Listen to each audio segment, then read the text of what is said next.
Tito Sen, ang dami mo na naman na pinalabas na ano, yung mga bayaran mo na sa mga vloggers, Tito Sen.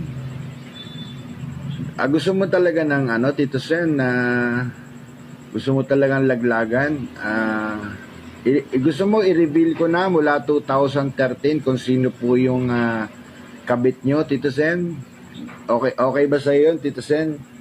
Gusto mo sabihin ko na kung sino yung kabit mo mula 2013 na pinalakad mo sa akin?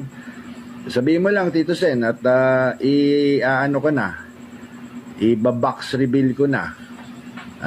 Sasabihin ko na sa taong bayan kung sino yung kabit mo mula 2013. Sige lang, banatan nyo lang ako at marami pa akong ilalabas.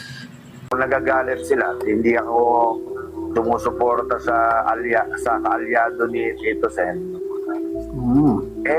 Kakampi ko yung mga ninakawan eh. Alam ka naman, Tito Sen, kampihan ko kayo. Yung mga kakampi mo magnanakaw. Para akong tanga nun.